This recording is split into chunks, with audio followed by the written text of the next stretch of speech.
ప్రభు నామమునకు మహిమ కలుగునాక.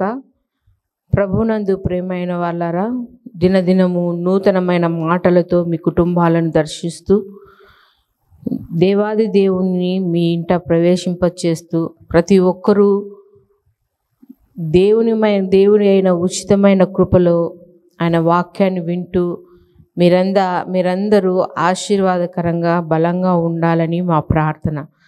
మంచిది ప్రియమైన వాళ్ళారా, ఏమాత్రం సమయం వ్యర్థపరచక దేవాది దేవుడు నాకు ఇచ్చిన శ్రేష్టమైన సమయంలో ఈ మాటలు మీతో పంచుకోవాలని ఇష్టపడుతున్నాను. నేటి దినకాలము ఏర్పాటు చేసుకున్న అంశ భాగము, నీవు ఏ ఆశలలో జీవించుచున్నావు? నీవు ఏ ఆశలలో జీవించుచున్నావు కదండి. కొత్త రకమైన మాట అని అనుకున్నట్లయితే, కానీ పరిశుద్ధ గ్రంథంలో చాలా వరకు కొన్ని మనం ధ్యానించినట్లే ఉంటాయి, కానీ నూతనమైన విషయాలు దేవుడు మనతో మాట్లాడుతూ ఉంటాడు. ఏ వాక్యం ధ్యానించినా అది నూతనంగానే ఉంటుంది. ఏ వాక్యం మనల్ని తాకుతుందో తెలియదు, కానీ తాకిన ప్రతి వాక్యం ద్వారా మనల్ని మనం సరిచేసుకుంటూ ఇంకా దేవునిలో బలంగా ఉండాలని దేవుని యొక్క కోరిక. ఆ కోరిక ఎలా ఉంటుందంట, నీవు ఏ ఆశలలో జీవించుచున్నావు. చాలామందిని చూసినట్లయితేనా, కొంతమంది ఏది చూసినా వాటిని కొనాలని ఇష్టపడుతూ ఉంటారు. దావలో పోతూ ఉంటారు. పోతా కంటికి ఏదన్నా నచ్చిందంటే అది స్వాధీనం చేసుకోవాలా, అది కొనుక్కోవాలా, ఇంట్లో అమర్చుకోవాలా. అంత మాత్రమే కాకోకుండా ఆశలతో ఉంటారు. ఎక్కువగా తిండి మీద ఆశ ఉంటుంది. రకరకాల ఐటమ్స్, ఇప్పుడు ఫోన్ ఆన్ చేస్తే యూట్యూబ్లలో రకరకాల వంటలు కదండి. ఎక్కువ శాతం నాన్ వెజ్వే చూపుతూ ఉంటారు. ఆ నాన్ వెజ్ లేక నూడిల్స్, ఏంటో రకరకాల ఫుడ్ ఐటమ్స్ వాళ్ళు ప్రిపేర్ చేయడం కానీ, చూపడం కానీ, తినడం కానీ, అవన్నీ చూస్తున్నప్పుడు తినాలనే ఆశని కొంతమందికి పుడుతుంది. దావలో పోతూ ఉంటే కొనాలని ఆశ ఉంటుంది, తినాలని ఆశ ఉంటుంది. ఎక్కువగా కొంటూ పోతే, ఇంట్లో ఎక్కువ వస్తువులు సమకూర్చుకుంటే ఆర్థిక మాంద్యము, అంటే ఆర్థికంగా చితికిపోతాం. అవసరం లేకపోయినా కానీ ఇది నా కుటుంబానికి, నా ఇంటికి, నా ఒంటికి ఇది అవసరం అంటేనే మనం కొంటాం. కానీ కొందరు అనవసరంగా కొంటుంటారు. అలా కొనడం ద్వారా ఆర్థికంగా చితికలబడిపోతారు. అనవసరంగా తింటూ అన్నీ తినాలని తింటూ ఉంటే అనారోగ్య పాలవుతారు. ఏది చూసుకున్నా ఇబ్బందులే. ప్రియమైన వాళ్ళరా, దేవుడు నువ్వు ఏ ఆశలలో ఉన్నావో, ఏ ఆశలలో జీవిస్తున్నావో ఒకసారి చూడుము అని అంటున్నాడు.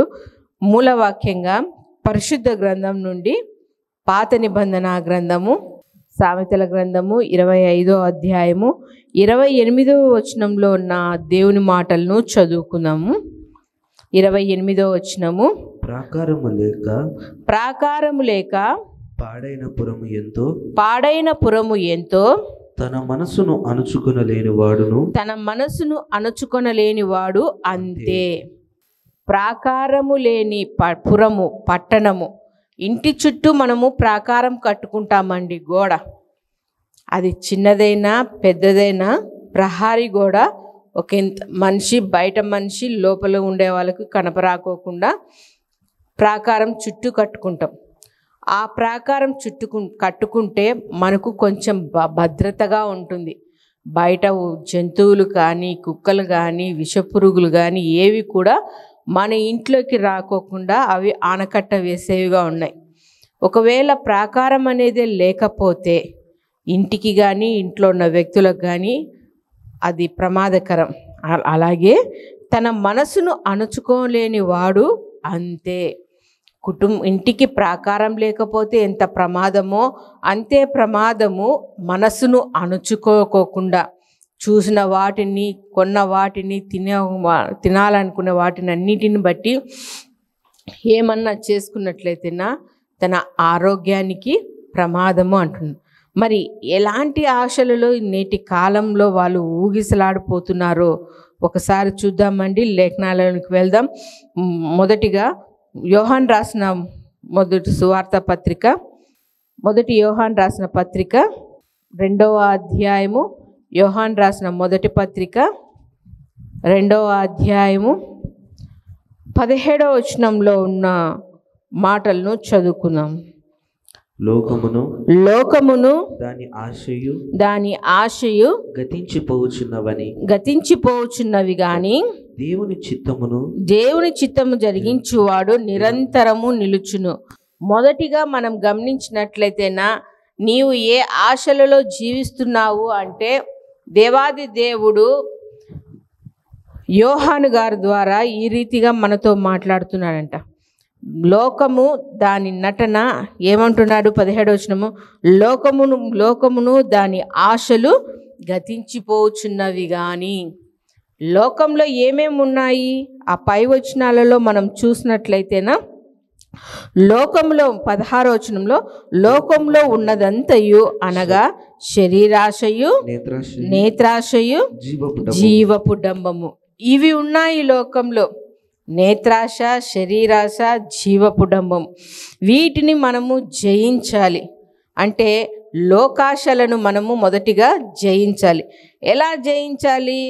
మనం చూసినట్లయితేనా, లోకాన్ని ప్రేమిస్తే దేవునికి శత్రువులు అవుతామని ఇదే యోహాను రాసిన మొదటి పత్రిక 2వ అధ్యాయము 15వ వచనంలో మనం చూసినట్లయితే 15వ వచనంలో, ఈ లోకమునైనను లోకంలో ఉన్న వారినైనను ప్రేమింపకుడి. ఎవడైనను లోకమును ప్రేమించిన ఎడల తండ్రి ప్రేమ వానిలో ఉండదు. ఎప్పుడైతే నువ్వు లోకం వైపు చూసి, లోకంలో ఉన్న వాటిని చూసి నువ్వు వాటిని ప్రేమిస్తూ ఉన్నావంటే దేవునికి దూరం అయిపోయే వారంగా ఉన్నాం. ప్రియమైన వాళ్ళారా, ఏమున్నాయి లోకంలో? ఇవే శరీరాశ, నేత్రాశ, జీవపుటము. శరీరం ఎంతసేపు అది కావాలి, ఇది కావాలి, శరీరాన్ని ఆనందపరచాలని ఇది. నేత్రాశ కంటికి లోకం పచ్చగా ఉంది కాబట్టి అంత పచ్చగానే ఉంది, నేను కూడా పచ్చదనంగా ఉండాలని లోకం వైపు. జీవపుడంబం, గర్వం, నాకేమి తక్కువ అనే గర్వం. ఇవి కలిగి ఉన్నట్లయితేనా దేవుని ప్రేమకు పాత్రలు కామండి. దేవుడు శత్రువు అయిపోతాడు. వీటి ద్వారా దేవుడు మనలో నుంచి దూరం అయిపోతాడు. ఉదాహరణకు గమనించినట్లయితేనా, లోకం ప్రేమించిన దేమా చూస్తామా?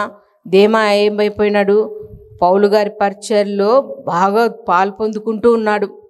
సువార్త ప్రకటించే విషయంలోనైతేనేమి, పౌలు గారికి సహకారిగా ఉంటున్న దేమా ఒక్కసారిగా లోకం వైపు చూసినప్పుడు పడిపోయినాడండి.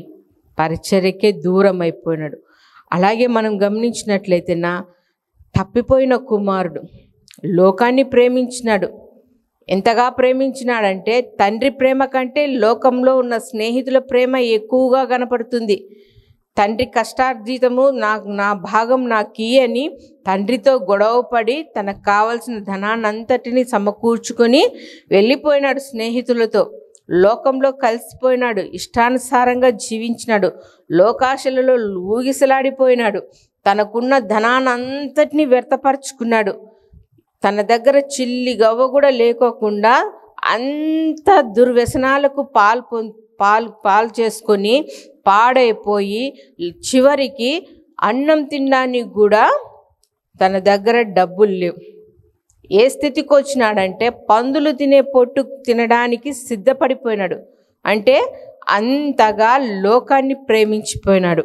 మనం చూసినట్లయితేనా, ప్రియమైన వాళ్ళారా, యాకోబు రాసిన పత్రిక 4వ అధ్యాయము చాలా చక్కగా యాకోబు గారు మాట్లాడుతున్నాడు. లోకంను ప్రేమించడం ద్వారా ఏం జరుగుతుందో 4వ అధ్యాయము 4వ వచనంలో ఈ రీతిగా చూడండి, ఎంత కఠినమైన మాట మాట్లాడుతున్నారు యాకోబు గారు. వ్యభిచారులారా, ఈ లోక స్నేహము దేవునితో వైరమని మీరు ఎరుగరా? ఈ లోక స్నేహము దేవునితో వైరమని మీరు ఎరుగరా? కాబట్టి ఎవడు ఈ లోకముతో స్నేహం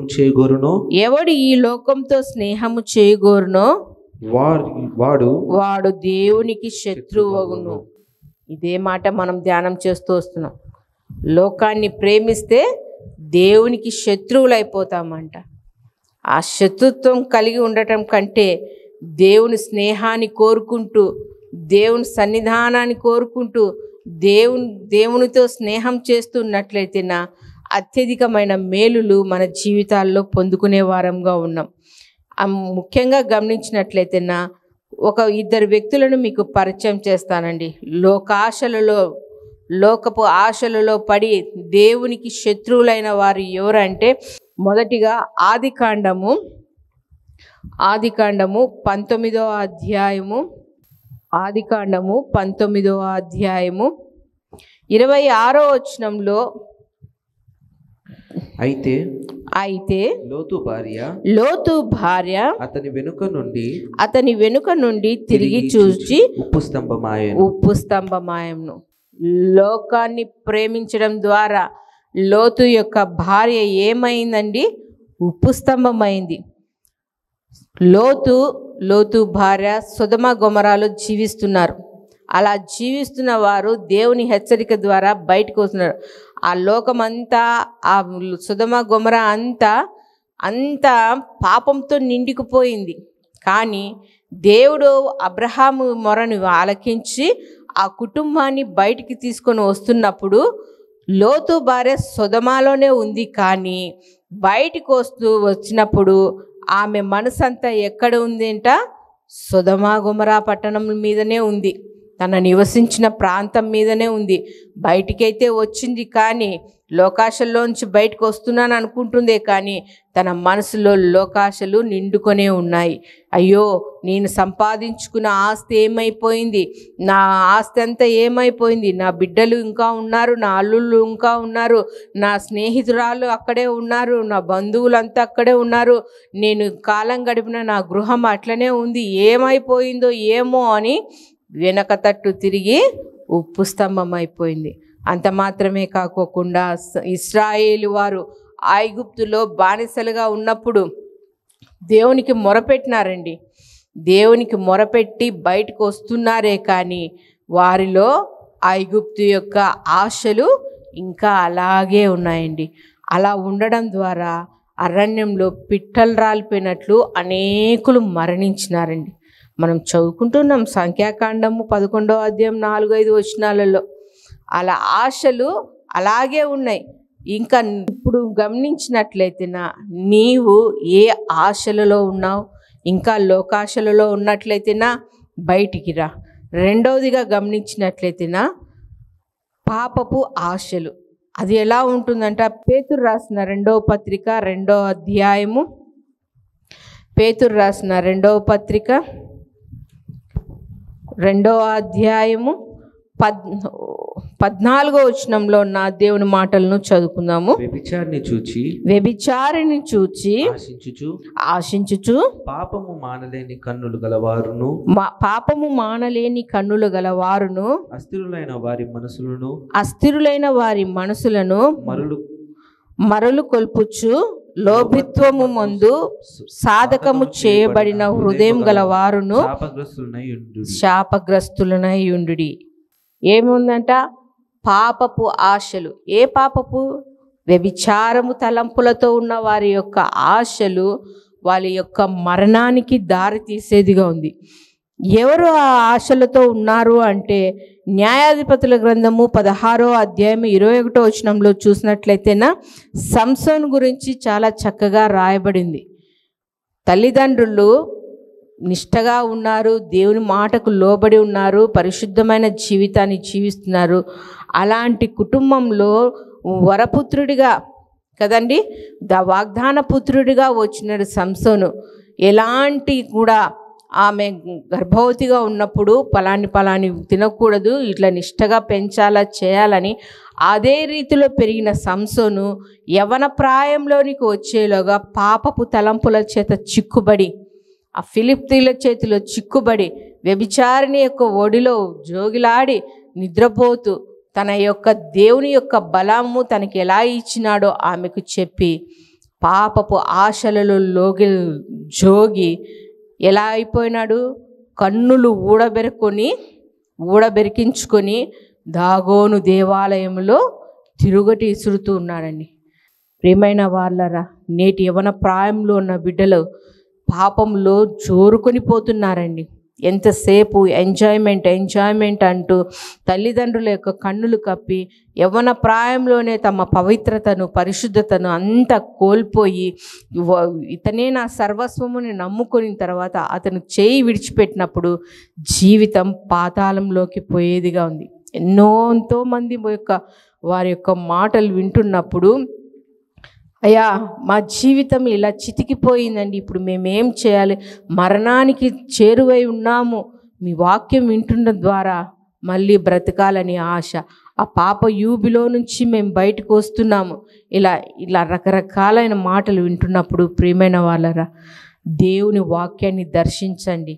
యవ్వన ప్రాయంలో ఉండగానే మీ బిడ్డలకు దేవుని యొక్క ప్రేమను తెలియచేయండి. ఆయన ఎందుకు ఈ లోకానికి వచ్చినాడు, ఏ కారణం చేత ఈ లోకానికి వచ్చినాడు, నీవు నేను పాపంలో పడిపోకుండా ఉండడానికి, పాప యూబిలో పడి ఉన్న నిన్ను నన్ను లేవనెత్తడానికి, తన పరిశుద్ధ రక్తాన్ని చిందించి పవిత్రపరిచి తన రాజ్యపు వారసులుగా మనల్ని ఎన్నుకున్నాడు. అందుకు సాదృశ్యంగా ఇదిగో నీవు కూడా ఆయనకు బిడ్డగా, ఆయన సన్నిధానంలో ఉండి ప్రార్థించే బిడ్డగా ఉండాలి అని మన బిడ్డలకు మనం తెలియజేస్తూ ఉండాలండి. పాపపు ఆశలలో పడిపోయిన సంసోను తన జీవితాన్ని అర్ధాంతరంగా కోల్పోయినాడు. అంత మాత్రమే కాకోకుండా దావీదు గారి గురించి చేసింది ఒక్క తప్పిదమే అయినప్పటికీ దేవుడు శిక్షించినాడు. తన కుటుంబంలో నలుగురి మీద దేవుని యొక్క ఉగ్రత వచ్చింది, నలుగురు చనిపోయినారు. దేవుని సన్నిధానంలో మొరపెడుతున్నాడు. పాపంలో పడిపోయినప్పుడు ఇప్పటికీ ఆయన పేరును మనం తలుచుకుంటూనే ఉన్నాం. దావీదు బత్షెబా చేసిన పాపం గురించి ఇప్పటి వరకు మనం ధ్యానం చేస్తూనే వస్తున్నాం. అంత మాత్రమే కాకుండా పరిశుద్ధ గ్రంథంలో నుంచి దెస్సలోనికలు రాసిన పత్రిక, మొదటి దెస్సలోనికలు రాసిన పత్రిక 4వ అధ్యాయం 7వ వచనంలో మనల్ని దేవుడు పరిశుద్ధులుగా ఉండాలని కోరుకుంటున్నాడండి. పాపంతో నిండిన హృదయాన్ని కోరుకోవడం లేదు, పరిశుద్ధమైన జీవితాన్ని కోరుకుంటున్నాడు. ఎందుకంటే మన దేవుడు పరిశుద్ధుడు కనుక ఆయన దగ్గర ఏ కుళ్ళు కుతంత్రాలు కల్ముషము ఎలాంటి పాపము ఆయన దగ్గర లేదు.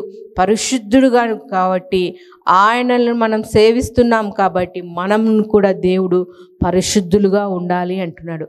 నువ్వు ఏ ఆశలలో దొరుకుని ఉన్నావు అంటే, మొదటిగా లోకాశలలో పడి ఉన్నట్లయితేనా బయటికి రా.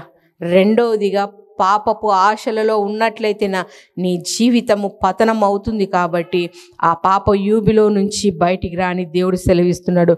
చివరిగా చూసినట్లయితేనా యాకోబు రాసిన పత్రిక 1వ అధ్యాయము 15వ వచనంలో మూడో పాయింట్గా చదువుకున్నాం. దురాశ గర్భము ధరించి పాపమును కనగా పాపము పరిపక్వమై మరణమును కనును. మూడవదిగా ఏదుందంట? దురాశలు. పెద్దలు సామెతలు చెప్తారు కదండి, దురాశ దుఃఖానికి చేటు అని. సంపాదిస్తారు, సంపాదించినది అనుభవించడానికి ఉండదు. దాచిపెట్టి ఎవరికి ఇయ్యకోకుండా పక్కన దూసిపెట్టి ఎవడో ఒకడొచ్చి దాన్ని దొంగలించిపోతాడు. అలా చేయడం ద్వారా దుఃఖమే కలుగుతుంది కానీ ఆనందం కలగదు. ఇక్కడ యాకోబు గారు అంటున్నారు, మానవుడు సంఘజీవి గనుక అత్యాశ, పేరాశ, నిరాశ, దురాశలలో ఉంటారు. అలాంటి వారికి ఏమవుతుందంట? దురాశ గర్భము ధరించి పాపమును కనగా పాపము పరిపక్వమై మరణము కనును. మరణానికి చేరుగా ఉన్నారు దురాశల్లో. ఎవరున్నారండి దురాశ వల్ల దుఃఖానికి చేటు తెచ్చుకున్న వాళ్ళు అంటే, రాజులు 2వ గ్రంథము 5వ అధ్యాయం మనకు తెలిసిన వచనమే. 21, 22, 21 వచనం కానుంచి 27 వచనాలు వరకు మనం ధ్యానం చేస్తూ వస్తేనా అక్కడ 3 వ్యక్తులు కనపడతారు. నయమాను, ప్రవక్త గెహాజీ కదండి. ఎలీషా ప్రవక్త గారు వస్తారు. ఆ నయమాను కుష్ఠరోగంతో ఉన్నారు. అక్కడ బానిసగా వచ్చిన బాలిక చెప్తుంది, అయ్యా నా దేశంలో ఉన్నారు ప్రవక్త, ఆయన దగ్గరికి వెళ్ళండి, నా యజమానుడు బాగుపడతాడు అని యజమానురాలికి చెప్పినప్పుడు ఆమె తన భర్తకు చెప్తే ఆయన వెళ్తారు. ఫస్ట్ కోపగించుకున్న పనివాడు చెప్పడం ద్వారా ఆ యోర్దాను నదిలో 3 మునుగలు మునిగేలోగా పరిశుద్ధంగా పసిపిల్లల శరీరాన్ని ధరించుకొని వస్తాడు బయటికి. తన శరీరాన్ని చూసి ఎంతో ఉప్పొంగిపోయి కానుకలు తీసుకొని వస్తారు సేవకునికి. ఆయన ఏమంటారు, నాకు అవసరం లేదు, నువ్వు తీసుకొని వెళ్ళు అన్నప్పుడు, ఇదిగోండి దురాశ గురించి మనం మాట్లాడుతున్నాం కదా, ఆ దురాశ ఎలాంటిదంటేనా, ప్రవక్త దగ్గర సేవకునిగా పరిచారకుడిగా ఉన్న ఈ గెహాజీ ఆ ధనము మీద, ఆ వస్త్రాలపైన, ఆ వెండి పైన ఆశించి, ఇదిగో నయమాను వెళ్తున్న రథంకు దగ్గరికి పరిగెత్తుకుంటూ వెళ్ళి ఆ ధనాన్ని తీసుకొని వచ్చి తన గృహంలో దాచుకుంటాడండి. ఇవన్నీ ప్రవక్త సేవకుడు కనుకొని, అయ్యా నువ్వు పరిగెత్తు వెళ్తున్నప్పుడు నా మనసు కూడా నీతో వచ్చింది, నీకు తెలీదా? ఇది సమయమా? ధనమును పొలమును ఇవన్నీ సమకూర్చుకొనుటకు ఇది సమయమా అన్నప్పుడు అంటున్నారా ప్రవక్త గారు, నయమానుకు వదిలిన కుష్ఠరోగము నీ సంతతికి అందరికీ వస్తున్నప్పుడు, నయమానేమో పరిశుద్ధంగా వెళ్ళిపోయినాడు, గెహాజీ ఆ కుష్ఠరోగం కలిగి చనిపోయినాడు దురాశ వల్ల. ఇంకొక వ్యక్తిని మనం గమనించినట్లయితేనా, ఆకాను. యెహోషువ గ్రంథంలో ఉన్నారు ఆకాను. ఎన్నో అధ్యాయంలో అంటేనా 7వ అధ్యాయం 20-21 వచనాల్లో చూసినట్లయితేనా దేవుడు అంటున్నాడు, అయ్యా ఆ పట్టణానికి వెళ్తున్నారు మీరు, ఆ పట్టణంలోటి ఏవి కూడా మీరు తీసుకొని రావద్దండి, అది శపితమైనది అన్నప్పుడు ఈ ఆకాను ఆ బంగారు కమ్మిని ఆశపడి తన గుడారంలో దాచుకొనడం ద్వారా దురాశ వలన తన కుటుంబం అంతా కోల్పోవలసి వచ్చింది. ప్రియమైన వాళ్ళరా, ఈ మాటలు వింటున్న ప్రియమైన వాళ్ళరా, మరి ముఖ్యంగా 3వ వ్యక్తి ఎవరున్నారు? ఇస్కరేతు యూదా. యేసు ప్రభులు వారిని పట్టించాలని దురాశతో ఆ 30 వెండి నాణెములకు ఆశపడి దురాశపడి పరిశుద్ధుడు అయిన దేవుణ్ణి అక్కడున్న శాస్త్రులకు పరిసయ్యులకు అప్పగించినప్పుడు ఆయనని దేవాది దేవుని ఎంత హింసించారో అంతగా అవన్నీ చూసి తను చేసిన తప్పు తెలుసుకొని దేవుని పాదాల చెంతకొచ్చి మొరపెట్టలేదు, కానీ ఉరి పోసుకొని చనిపోయినాడండి దురాశ వలన. చాలా మంది డబ్బు మీద ఉన్నంత ప్రేమ ఆశ వ్యక్తులపైన, బంధాలపైన, మనుషులపైన, కుటుంబ సభ్యులపైన లేదు. కానీ దేవాదేవుడు చెప్తున్నాడు, దురాశ వలన మరణం కలుగుతుంది. వీళ్ళందరూ మరణించిన వారే. ఎవరు? గెహాజీ మరణించినాడు, ఆకాను మరణించినాడు, ఇస్కరేతు యూదా మరణించినాడు. నువ్వు ఎప్పుడైతే ధనము మీద ఆసక్తి కలిగి ప్రేమ కలిగి జీవిస్తావో నీ అంతం సమీపంగానే ఉంది. ప్రియమైన వాళ్ళరా, ఏ ఆశలలో ఉన్నావు? లోకాశలలో ఉండకూడదండి, పాపపు ఆశలలో ఉండకూడదు, దురాశలలో ఉండకూడదు. కానీ ఏ ఆశ కలిగి ఉండాలి? దేవా, నేను నా కుటుంబము నిత్యము తండ్రి నీ పాదముల చెంత ఉండులాగున, నీ సన్నిధానంలో ఉండులాగున, మా బ్రతుకు కాలం అంతా తండ్రి మిమ్మల్ని ఆరాధించే బిడ్డలుగా ఉండులాగున మా ఆశ తండ్రి, మా ఆశను నెరవేర్చు నాయనా అని ఆయన సన్నిధానంలో నువ్వు గోచాడుతూ ఉన్నట్లయితేనా అత్యధికమైన మేలులతో దేవుడు మనల్ని తృప్తిపరిచేవాడుగా ఉన్నాడు. ప్రార్థన చేసుకుందామా? మహాపరిశుద్ధుడు అయిన మా ప్రియా పరలోకపు తండ్రి, మీ ఘనమైన నామమునకు కోటాను కోట్ల స్తుతులు స్తోత్రములు చెల్లించుకుంటున్నాం నాయనా. దేవా, ఏ ఆశలలో నీవు జీవిస్తున్నావు అని మీరు మాతో పలికిన శ్రేష్టమైన మాటలకై స్తోత్రములు తండ్రి. అవును తండ్రి, ఈ లోకంలో లోకాశలు, పాపపు ఆశలు, దురాశలలో మానవులు ఎంతగానో కొట్టుమిట్టాడిపోచున్నారు తండ్రి. ఈ ఆశల వలన తండ్రి బంధాలు, బాంధవ్యాలు వీటినన్నింటినీ విస్మరించి తండ్రి లోకం వైపు పరిగెడుతున్నారు తండ్రి.